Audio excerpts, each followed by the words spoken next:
you get the electrical impulse. The electrical impulse releases the calcium, and the release of the calcium causes the contraction.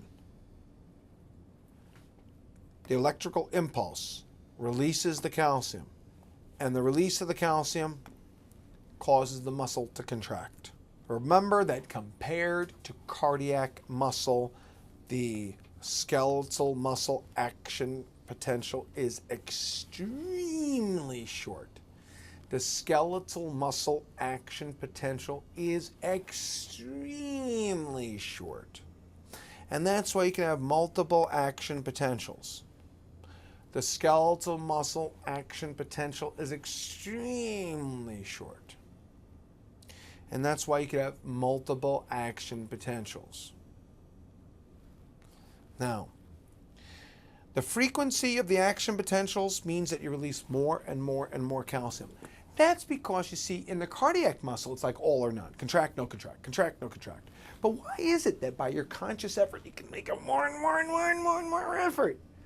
Because you can give more and more and more neural stimulation, which releases more and more calcium, which engages more and more and more of the myocytes.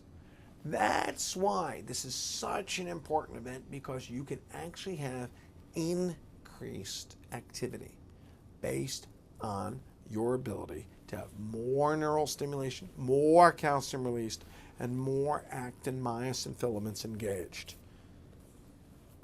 That's why more action potentials gets more calcium and a greater magnitude. Now, cardiac muscle will not do that. Cardiac muscle is all or none. Complete tetanus means that everything is bound. Continuous cycling of all the available cross bridges. So, tetanus means that everything is engaged.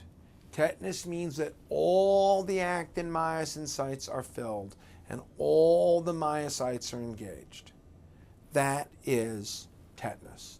Everything is engaged.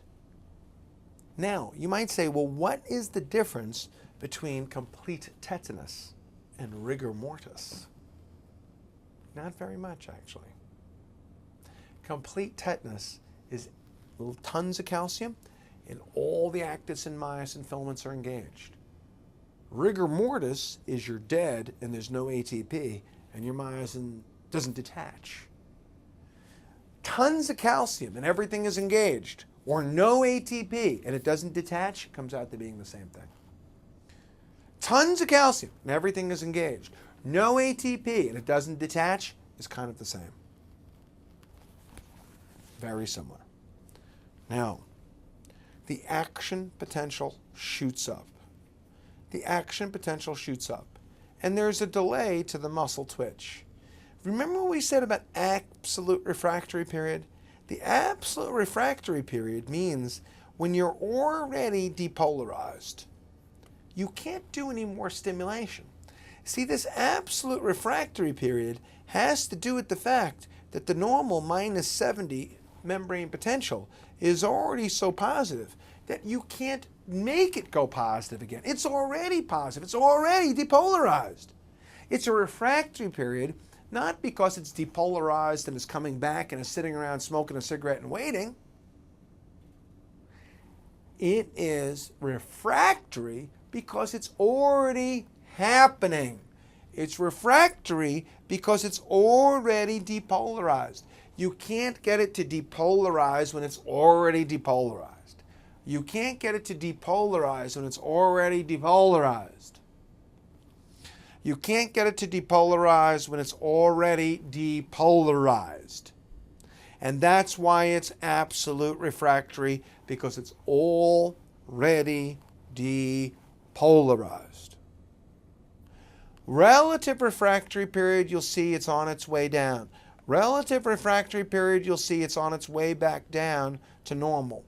And that's why it's relative. It means what's the earliest possible time at which a new stimulus can initiate an action.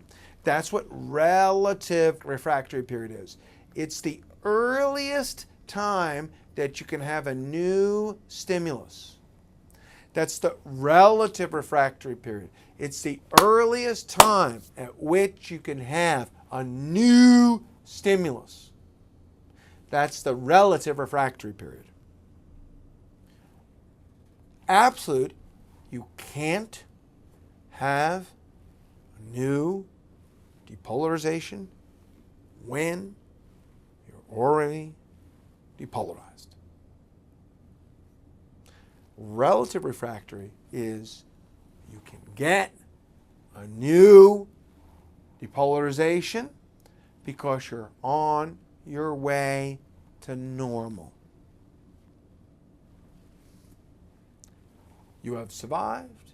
It's not a bad chapter. It's a nice idea. Isn't it a beautiful system?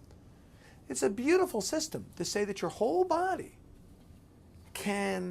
has this beautiful thing with T tubules and a sarcoplasmic reticulum pouring calcium through the T tubules, which put calcium into the muscles. The calcium hits troponin, pulls the troponin and the tropomyosin out of the way. The myosin head binds and ratchets your muscles along. It's nice. I like it.